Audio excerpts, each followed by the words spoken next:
আমাদের নিজেদের খুশি মতো ধানের শীষে আমরা ভোট দিয়ে বাংলাদেশে গণতন্ত্রকে ফিরিয়ে আনব।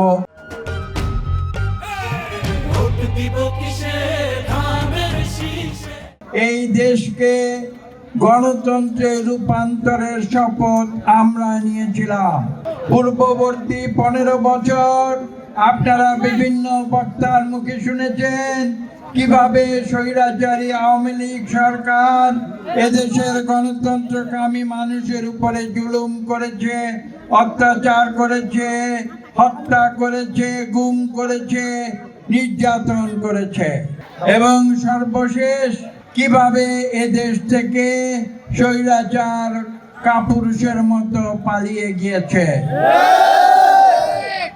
আপনাদের মনে রাখতে হবে 1971 সালে মুক্তিযুদ্ধ হয়েছিল একটি নতুন রাষ্ট্র বাংলাদেশ গঠনের জন্য, যে বাংলাদেশে গণতন্ত্র থাকবে এবং যে বাংলাদেশে দরিদ্র মানুষের অর্থনৈতিক মুক্তি নিশ্চিত হবে।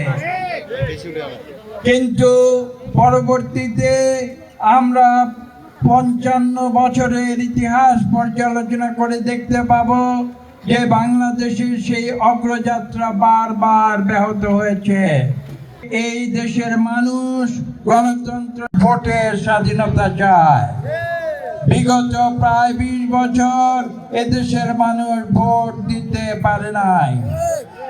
কাজেই আগামী 12ই ফেব্রুয়ারি ইনশাআল্লাহ আমরা ভোট কেন্দ্রে গিয়ে আমাদের নিজেদের খুশি মতো আমরা যাকে খুশি তাকে ভোট দেব এবং আমরা ধানের শীষে আমরা ভোট দিয়ে বাংলাদেশে গণতন্ত্রকে ফিরিয়ে আনব ইনশাআল্লাহ। আপনারা জানেন